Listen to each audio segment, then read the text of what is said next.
Hello everyone, this is एहसान sir. तो आप सभी का आपके अपने प्यारे चैनल उन्नति एहसान में वेलकम है, स्वागत है, खुशामदीद है। तो आज बच्चों हम लोग ट्वेल्थ का फिजिक्स आगे बढ़ाएंगे। ओके, फिजिक्स का पहला चैप्टर हम लोग इलेक्ट्रोस्टैटिक पढ़ रहे थे। मैं माफ़ी चाहता हूँ आप लोगों से कि बहुत दिनों बाद मैं लेक्चर अपलोड कर रहा हूँ। एक्चुअली बहुत बिजी थोड़ा था, तो उसमें से मैंने वक्त निकाल कर आप लोगों के लिए लेक्चर बनाया हूँ। आगे मैं डालूँगा फिर। ओके, तो चलिए आप लोग मेरे साथ बने रहिए। और ये लेक्चर जो है इस चैप्टर का इलेक्ट्रोस्टैट का लास्ट लेक्चर होने वाला है। ओके, इसके बाद सेकंड लेक्चर हम लोग सेकंड चैप्टर स्टार्ट करेंगे। Okay, electric potential and electric capacitance, ये लास्ट टॉपिक है इस चैप्टर का। ओके, चलिए। तो इससे पहले हम लोग ने आप लोगों को 20 लेक्चर आप लोगों के लिए इस लेक्चर में, इस चैप्टर में मैंने अपलोड कर रखा है। तो आप लोगों में से कोई भी नए अगर व्यूअर्स आए हैं तो आप लोगों से मेरा रिक्वेस्ट है, ओके, कि आप लोग पहले उन वीडियो को देखे जा करके, उन लेक्चर को देखें तो आपको समझ में आ जाएगा। ठीक है, चलिए। तो इस वीडियो को स्टार्ट करने से पहले आप लोगों से मेरा रिक्वेस्ट है कि आप लोगों को जब लास्ट में अच्छा लगे वीडियो तो लाइक कर देना। ओके, और कमेंट करना भी मत भूलना। ओके, जब जब बच्चे कमेंट करते हैं, स्टूडेंट कमेंट करते हैं कि सर मुझे ये चीज़ समझ में आ गया, ये चीज़ समझ में आ गया, तो हम लोगों को हौसला मिलता है, हमें बहुत हौसला मिलता है, मोटिवेशन मिलता है, ताकि मैं आप लोगों के लिए और अच्छा काम कर सकूं। तो अच्छा काम करने के लिए आप लोग कमेंट जरूर करो, लाइक ज़रूर करो और शेयर ज़रूर करो। ठीक है, चलिए। तो इस लेक्चर को हम लोग आज अंत करते हैं, ये आखिर लेक्चर है ये। ठीक है, तो ये जो है आप लोग का, देखिए टॉपिक क्या है, electric field due to uniformly thin spherical shell. तो ये पूरा लेक्चर देखना, आपको पूरा समझ में आएगा, कभी भी वीडियो को स्किप मत करना। ओके, पूरा देखना वीडियो जब भी देखना आप लोग। ठीक है, चलो तो मैं स्टार्ट करता हूँ आज का लेक्चर। ये देखिए, तो इससे पहले हम लोगों ने 20 लेक्चर आप लोगों के लिए अपलोड कर रखा है। उसमें हमने गॉस लॉ पढ़ाया आप लोगों को, तो गॉस लॉ आना चाहिए। इलेक्ट्रिक फील्ड का कंसेप्ट पढ़ाया मैंने। ओके, बहुत इंपॉर्टेंट टॉपिक पढ़ाया। तो ये जो टॉपिक है ये ज़्यादा इंपॉर्टेंट नहीं है, लेकिन ये आपको कंसेप्चुअली बहुत इंपॉर्टेंट है। मैं समझा देता हूँ आपको कि electric field due to a thin spherical shell. तो देखो मैं आपको पहले वाइट पेज पे लाकर समझाता हूँ, थोड़ा सा आप लोग पेशेंस रखना। ठीक है, जैसे कि मान लो कि एक स्फेरिकल सेल है। स्फेरिकल सेल यहाँ पे जो एनसीईआरटी में आप लोगों को जो मेंशन किया गया है, यहाँ पे हम लोगों को ये मान के चलना है कि जो स्फेरिकल सेल है वो कंडक्टिंग है। कंडक्टिंग मतलब कंडक्टर है। एक और बात आप लोग प्रॉपर्टी समझ लो, नेक्स्ट लेक्चर में मैं नेक्स्ट चैप्टर में आपको ये डिटेल करके बताऊंगा, एक्सप्लेन करूंगा कि ऐसा क्यों होता है। कि जब भी आप कंडक्टर पे चार्ज दोगे ना, तो कंडक्टर पे चार्ज जो होता है ना, वो हमेशा उसके सरफेस पे आके रिसाइड करता है, जमा होता है। ओके, कंडक्टर पे चार्ज हमेशा उसके सरफेस पे आके जमा होता है, उसके ऊपर में, आउटर सरफेस पे। ओके, इनर सरफेस में नेट चार्ज जीरो होता है, इनर सरफेस में चार्ज कभी नहीं रुकता है। ओके, उसको कहोगे सर इसका रीज़न क्या है, तो इसका रीज़न मैं आपको नेक्स्ट लेक्चर में, यानी कि नेक्स्ट चैप्टर में बताऊंगा। ठीक है, उसमें आपको पूरा समझ में आ जाएगा। तो याद रखना है कि किसी भी कंडक्टर पे, अगर कोई भी कंडक्टर है, आप उसको चार्ज देते हो तो कंडक्टर के सरफेस के आउटर पार्ट पे, यानी कि आउटर सरफेस पे ही चार्ज आकर के रिसाइड करता है, रुकता है, जमा होता है। ठीक है, तो चलो, तो ये याद रखना है बात को आप लोगों को। अब ये जो कंडक्टर है, इसकी वजह से मुझे इलेक्ट्रिक फील्ड निकालना है। ये थीन स्फेरिकल सेल है, पतला है, थीन है। ओके, स्फेरिकल सेल है। स्फेरिकल सेल मतलब सर कि ये स्फेरिकल सेल जो है वो कंडक्टर है, एनसीईआरटी के अकॉर्डिंग कंडक्टर है, कंडक्टिंग है। अगर नॉन कंडक्टर होता यानी कि इंसुलेटर होता तो उसके अंदर भी चार्ज होता है। हम लोगों को इंसुलेटर वाला नहीं पढ़ना है, हम लोग यही पढ़ेंगे, एनसीईआरटी में सिलेबस यही है। ठीक है, सो डोंट वरी। अब बताओ, ये जो चार्ज इसमें डिस्ट्रीब्यूटेड है, वो चार्ज तो उसके एरिया पर डिस्ट्रीब्यूटेड है, इसके एरिया पर जमा है। तो एरिया के लिए हम लोग सरफेस चार्ज डेंसिटी इस्तेमाल करते हैं। सरफेस चार्ज डेंसिटी को बोलते हैं charge per unit area. Charge per unit area sigma से हम लोग डिनोट करते हैं। हम लोगों ने पिछला लेक्चर में इस सब के बारे में, इस टर्म के बारे में डिटेल से पढ़ रखा है। ठीक है, चलिए। तो अब मुझे इस स्फेरिकल सेल्स के लिए, ओके, इस स्फेरिकल सेल की वजह से, ओके सॉरी, इस स्फेरिकल सेल की वजह से हमें, ओके, इलेक्ट्रिक फील्ड चाहिए। ठीक है, इलेक्ट्रिक फील्ड निकालना है हम लोग को। सॉरी, ये डिलीट हो गया, चलो मैं बना देता हूँ फिर से। ठीक है, इस स्फेरिकल सेल की वजह से हमें इलेक्ट्रिक फील्ड चाहिए। अब इलेक्ट्रिक फील्ड तो पॉइंट की प्रॉपर्टी है, पॉइंट पे निकाला जाता है। तो आप पॉइंट आपको कहाँ ले सकते हो, पॉइंट या तो इस सेल के बाहर ले सकते हो, या पॉइंट इस सेल के अंदर ले सकते हो, या पॉइंट इस सेल पर ले सकते हो, सेल के ऊपर, सरफेस के ऊपर। ओके, तो 3 पॉइंट में हम लोग काम करेंगे। मान लो इस सेल का रेडियस कैपिटल आ रहा है, ये रेडियस कैपिटल आ रहा है, और जिस पॉइंट पर हमें इलेक्ट्रिक फील्ड निकालना है, जिस पॉइंट पे हमें इलेक्ट्रिक फील्ड निकालना है, उस पॉइंट का डिस्टेंस ले लेते हैं सेंटर से r। क्या ले लेते हैं हम लोग, r। ठीक है। अब हम लोग क्या करेंगे कि एक गॉसियन सरफेस ड्रॉ करेंगे। जैसे मैं क्या कर रहा हूँ कि पी पॉइंट को बाहर ले रहा हूँ मैं, यानी कि ये कि स्फेरिकल सेल के बाहर पी पॉइंट में मुझे इलेक्ट्रिक फील्ड निकालना है। अब बाहर बोलने के लिए कैसे बोलना पड़ेगा, तो small r is greater than r. इसका मीनिंग क्या हुआ कि हमें इलेक्ट्रिक फील्ड आउटर पॉइंट पे निकालना है, जो पॉइंट आउटसाइड द सेल है, माने वो पॉइंट जो सेल के बाहर है उस पॉइंट पे इलेक्ट्रिक फील्ड निकालना है। तो इसका मतलब ये हुआ कि small r is greater than r, यानी कि वो पी पॉइंट जो है वो lies outside the shell, shell के बाहर है। ठीक है। अब हमें क्या करना है कि यहाँ पे एक स्फेरिकल सेल बनाना है सर के, ये गॉसियन सरफेस बनाना है। गॉसियन सरफेस स्फेरिकल लेना है आराम से। अब बताओ गॉसियन सरफेस का जो सेंटर इसका यही होगा, कंसेंट्रिक स्फीयर हो गया ना ये, इसका जो सेंटर ई छोटा वाला सेल का जो सेंटर है वही उसका गॉसियन सरफेस का भी आपका सेल सेंटर वही हो जाएगा। अब यहाँ से आप इसको इलेक्ट्रिक फील्ड का डायरेक्शन तो ऐसे होगा, क्योंकि पॉजिटिव चार्ज की वजह से इलेक्ट्रिक फील्ड अवे होता है, बाहर होता है, और वो भी रेडियली आउटवर्ड होता है बाहर की ओर। तो इलेक्ट्रिक फील्ड का डायरेक्शन तो ये हो गया, और एरिया वेक्टर भी यही होगा, तो सेम तो डायरेक्शन हो गया। मैंने आप लोगों को बता रखा है कि गॉसियन सरफेस इस तरह चूज़ करना है ताकि इलेक्ट्रिक फील्ड और एरिया वेक्टर का डायरेक्शन सेम हो जाए। सिंपल बात है। तो ये पी पॉइंट पर निकालना है, तभी जो टोटल चार्ज है ये टोटल चार्ज इस सरफेस के अंदर आ जाएगा। टोटल चार्ज को हम लोग ले लेंगे, गॉसियन सरफेस लगा देंगे तो इलेक्ट्रिक फील्ड निकल जाएगा। उसके बाद एक पॉइंट लेंगे हम लोग कि एक दूसरा केस करेंगे कि इस स्फेरिकल सेल पे कोई पॉइंट पर हम लोग इलेक्ट्रिक फील्ड निकालेंगे, और तीसरा पॉइंट करेंगे कि इस स्फेरिकल सेल के अंदर भी निकालेंगे। चलो ठीक है, तो मैं आपको बताता हूँ, थोड़ा सा देख लो आप। अच्छा से नोट्स बना रखा है मैंने, आप लोग चिंता मत करना, मैंने आप लोगों के लिए बहुत अच्छा से खूबसूरत से नोट्स बना रखा है। तो आपको लास्ट में मैं स्क्रीनशॉट का मौका दूंगा, सो डोंट वरी, बस आप लोग मेरे साथ बने रहो, एक एक बात को सुनो। चलो मैंने यहाँ आप लोगों के लिए बना रखा है केस करके, ठीक है। देखो मैंने तीन सिचुएशन लिया है, आप लोग देखो पूरा मैं बताता हूँ। Electric field due to a uniformly charged thin spherical shell. Okay, चलो देखो पहली बात एट पॉइंट मैंने लिखा है, उस पॉइंट पे इलेक्ट्रिक फील्ड निकालना है। At a point lies outside the shell, lies outside the shell, shell के बाहर। देखो पी पॉइंट है जो सेल के बाहर है, सेल ये आपका, उस पर पॉजिटिव चार्ज मैंने डिस्ट्रीब्यूट कर रखा है। आप चाहो तो नेगेटिव चार्ज भी डिस्ट्रीब्यूट कर सकते हो, उससे कोई फर्क नहीं पड़ता है। हम लोग को एक केस के लिए करेंगे, दूसरा केस हो जाएगा। अब पॉजिटिव चार्ज है तो अवे होगा, और नेगेटिव चार्ज है तो टुवर्ड्स होगा। ओके, अवे रेडियली आउटवर्ड, और अगर नेगेटिव चार्ज होता तो radially inward. Okay, so don't worry, उसके बारे में चिंता नहीं करना, कोई एक चार्ज ले लेना। चलो ठीक है। तो देखो मैंने यहाँ पर लिख रखा आप लोगों के लिए कि कैपिटल आर क्या है, रेडियस ऑफ द सेल, ये सेल का रेडियस है, अंदर में जो सेल है उसका रेडियस है। एस क्या है, Gaussian sphere with radius r. एक मुझे पी पॉइंट जिस पे इलेक्ट्रिक फील्ड चाहिए वो पी पॉइंट इस सेल के बाहर है, आउटसाइड दी सेल है। ओके, मैंने लिख दिया r, small r is greater than r, capital R, ठीक है। तो उस पर मैंने एक गॉसियन स्फीयर खींच दिया, गॉसियन स्फीयर के अंदर आ गया सारा चार्ज।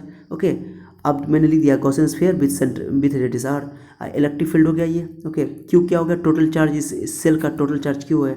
सिग्मा क्या है सर, सिग्मा हो गया आपका चार्ज पर यूनिट एरिया, जिसको हम लोग कहते हैं सरफेस चार्ज डेंसिटी। ओके, इसको बोलते हैं surface charge density, charge per unit area. तो चार्ज, टोटल चार्ज उस स्फेरिकल सेल पे है क्यू, और उसका सरफेस एरिया क्या होगा 4πr², क्योंकि रेडियस आर है, कैपिटल आर है, 4πr², क्यू इक्वल टू निकाल दो। यानी कि इतना चार्ज, टोटल चार्ज कितना, ये गॉसियन सरफेस हम लोग क्या करते हैं, गॉस लॉ लगाने के लिए हम लोग वो चार्ज लेते हैं जो गॉसियन सरफेस के अंदर आता है, इनक्लोज चार्ज लेते हैं, इनक्लोज चार्ज यानी इनसाइड द चार्ज, ठीक है। जो भी गॉसियन सरफेस के अंदर में आएगा वो चार्ज हम लोग लेते हैं। तो टोटल चार्ज आ रहा है, क्यू चार्ज टोटल आ रहा है गॉसियन सरफेस के अंदर, तो हम लोग ये फॉर्मूला लगा देंगे। चलो देखो यहाँ पे देखो, मैंने यहाँ पे देखो आप लोग के लिए गॉस लॉ लगा रखा। देखो गॉस लॉ कैसे लगाओगे आप लोग।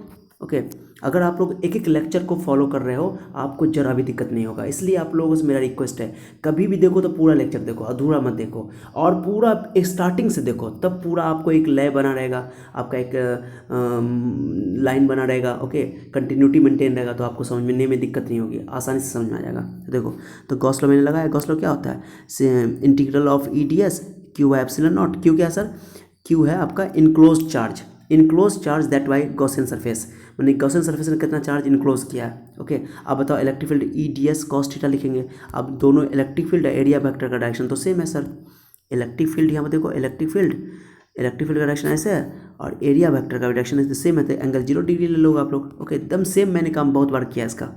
उसके बाद देखो क्यू का वैल्यू, यहाँ से देखो क्यू का वैल्यू मैंने यहाँ सिग्मा × 4πr²। ओके, चलो ध्यान दो, देखो सिग्मा इंटू 4 पाई r² मैंने लिख दिया, और E D S cos theta electric field मैंने यहाँ लिख दिया, डी एस को अंदर रख दिया। इलेक्ट्रिक फील्ड चूँकि यूनिफॉर्म है, मैंने आपको बताया थीन स्फेरिकल सेल बनने का मकसद भी यही है कि यूनिफॉर्म इलेक्ट्रिक फील्ड ऑब्टेन हो जाना चाहिए।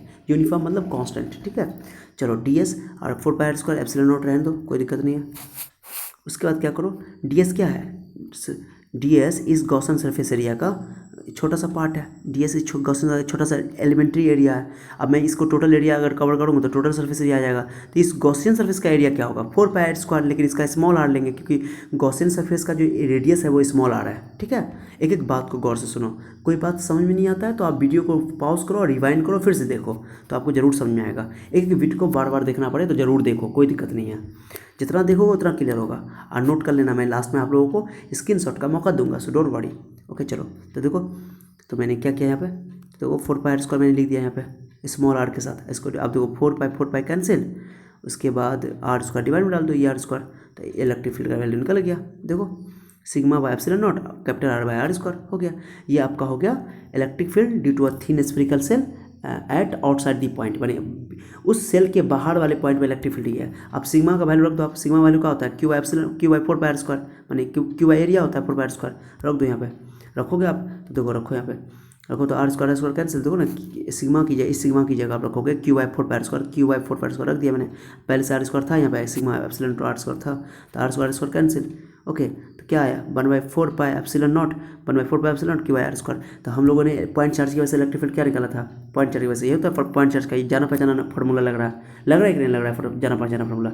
ये electric field due to a point charge 1/4 pi epsilon naught Q by r², वही फार्मूला आ गया। तो ये माने कि थिन स्फेरिकल सेल के बाहर में किसी पॉइंट में इलेक्ट्रिक फील्ड, ये भी लिख सकते हो आप, इस तरह भी लिख सकते हो, दोनों सेम है। ओके निकालना याद रखो, डेरिवेशन याद रखो, कभी भी फिजिक्स में आप लगेज मत ज़्यादा डालो अपने ऊपर, क्योंकि फार्मूला रटने की कोशिश मत करना, कभी याद नहीं रहेगा। इसलिए लगेज जितना हल्का रखो, जितना कम रखो उतना अच्छा रहता है, ठीक है। चलो तो ये यानी ये फार्मूला आ गया, रख दो यहाँ पे। हो गया, देखो यहाँ पे एक मिस्टेक हो गया है कि r ग्रेटर देन होना चाहिए यहाँ पे, क्योंकि आउटसाइड पॉइंट है। सही कर लेना आप लोग, इसलिए मैं कहता हूँ आप लोग सही कर लेना, ठीक है। नोट्स में जब स्क्रीनशॉट लोगे तो नहीं रहेगा यहाँ पे, इसलिए आप लोग लिख लो कहीं पे कि ये गलती मिस्टेक हो गया। देखो हम लोग भी इंसान हैं, जब मिस्टेक हो जाता है लिखने में, समझाने के टाइम में गलती नहीं होगा। ओके चलो r is greater then r, क्योंकि पॉइंट बाहर है ना, इसलिए मैंने यहाँ लिख रखा है। देखो स्टार्टिंग में मैंने सही लिखा है, देखो स्टार्टिंग में सही लिखा हुआ है यहाँ पे, ठीक है। लेकिन ऊपर नीचे में गलती हो गया, तो ये लिखना, ठीक है। तो हो गया, ये आउटसाइड दी पॉइंट हो गया, तो ये इलेक्ट्रिक फील्ड आउटसाइड हो गया, और ये हो गया, यहाँ पे सिर्फ कैपिटल R कर देना, ठीक है। चलो तो आउटसाइड दी पॉइंट निकल गया। चलो अब on the point, on the देखोगे आप, ऑन दी देखोगे, ऑन देखो तो अगर मान लो कि मैं उस पॉइंट को इसी पे ले लूँ तो गॉसियन सरफेस, माने इस सेल पे ही ले लूँ तो सेल का जो रेडियस हो जाएगा वही गॉसियन सरफेस हो जाएगा, तो यही R आएगा, कैपिटल R। तो बस R की जगह R रख दो, कुछ नहीं करना। देखो ना इस R की जगह यहाँ पे जो आपने डिफाइन एक फार्मूला ड्राइव किया है, मैंने कैपिटल R की जगह स्मॉल r रख दो, तो ऑन द सेल निकल जाएगा। तो कैपिटल R की जगह स्मॉल r, तो ऑन द सेल निकल जाएगा। देखो मैंने लिख दिया, देखो मैंने लिखा है, देखो देखो यहाँ पे at a point lies on the cell, at a point lies on the cell, देखो okay at a point lies on the cell, capital R small r की इक्वल हो जाएगा जो सेल पे पॉइंट लोगे तो ये R cancel, sigma epsilon not. ये बहुत इंपॉर्टेंट फार्मूला है। किसी कंडक्टर के करीब, पास, एकदम पास, किसी कंडक्टर के पास नियर इलेक्ट्रिक फील्ड ये होता है, सिग्मा एप्सिलॉन नॉट। याद रखना बात को। इसको ये बोल सकते हो कि सेल पर इलेक्ट्रिक फील्ड ये होगा, सेल के जस्ट बाहर नियर, जस्ट नियर मैंने लिखा just near the shell. Okay मैंने जस्ट नियर द सेल का मतलब क्या होगा कि सेल के बाहर, just near outside the shell, outside the लिखना चाहिए था, इसको लिख दो तो अच्छी बात रहेगी। Just near outside the shell मैंने सेल के जस्ट बाहर, यहाँ पे मान लो यहाँ बहुत करीब, तो उसका सिग्मा एप्सिलॉन नॉट होता है। याद रखना बात आप लोग, ठीक है, बहुत इंपॉर्टेंट है, ठीक है। सिग्मा क्या है सर, सरफेस चार्ज डेंसिटी, यानी कि चार्ज पर यूनिट एरिया। या सेल पर बोलेगा तब भी इतना ही होगा, सेल पे बोले तब भी इतना, just near the shell, shell के जस्ट बाहर, just near outside the cell, तो इतना ही होगा।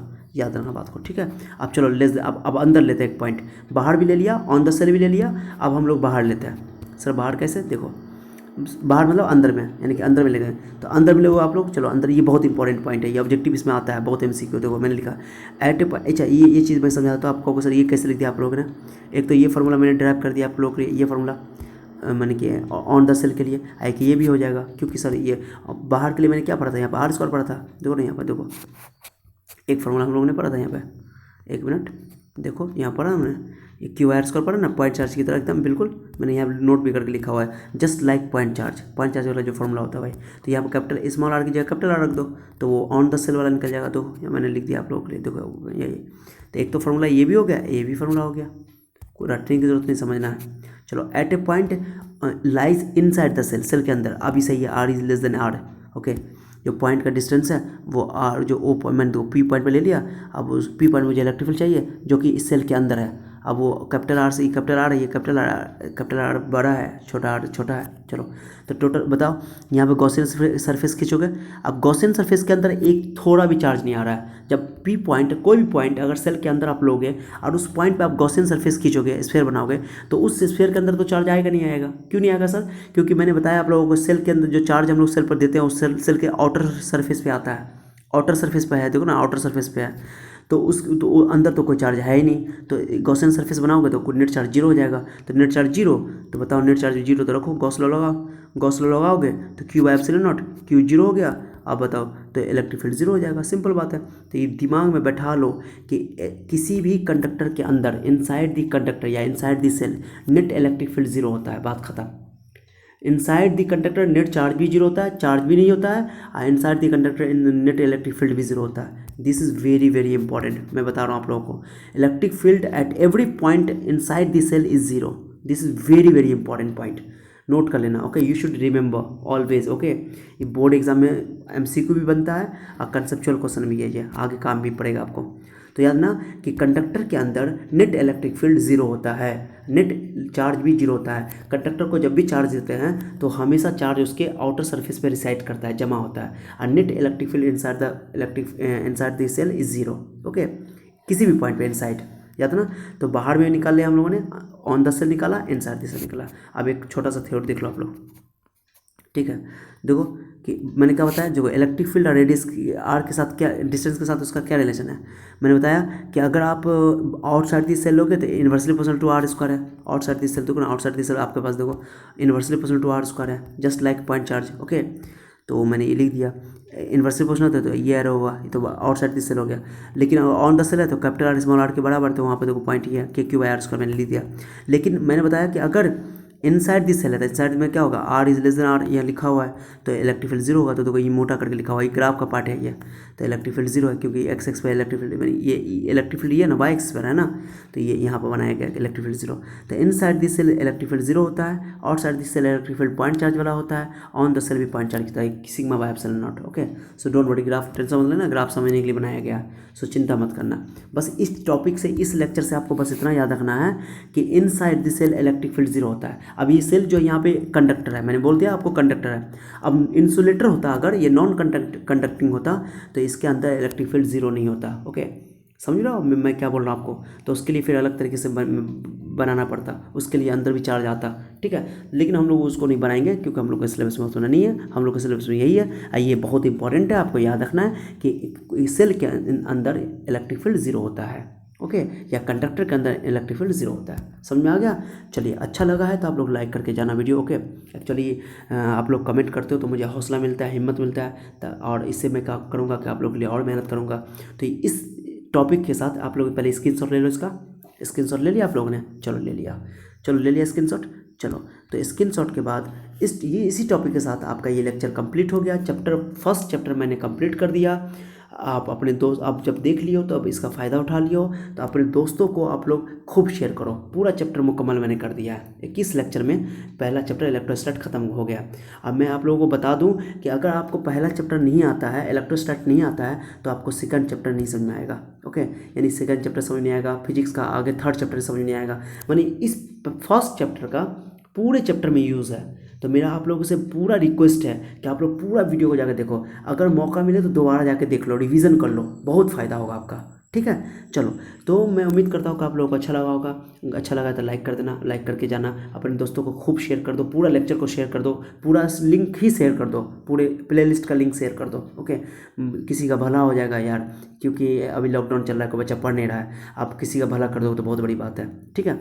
चलो, तो हर बच्चे को लॉग शेयर कर दो, चाहे कोई भी आप देख रहे हो, ठीक है। आपका ये रिस्पॉन्सिबिलिटी है, मेरी रिस्पॉन्सिबिलिटी है, मैं पूरा कर रहा हूँ, आपकी रिस्पॉन्सिबिलिटी आप पूरा करो। ओके, आप कमेंट करोगे मुझे बहुत अच्छा लगेगा, आप लाइक करोगे मुझे बहुत अच्छा लगेगा, आप शेयर करोगे मुझे बहुत अच्छा लगेगा, मुझे हिम्मत मिलेगा, मैं आपको लोगों के लिए और मेहनत करूँगा, ठीक है। चलो, तो इसी बात के साथ, इसी लेक्चर के साथ ये चैप्टर खत्म हो गया। अब हम लोग नया लेक्चर स्टार्ट करेंगे। नए लेक्चर में आएंगे इलेक्ट्रिक पोटेंशियल और इलेक्ट्रिक कैपेसिटेंस पढ़ेंगे हम लोग नेक्स्ट लेक्चर में, ठीक है।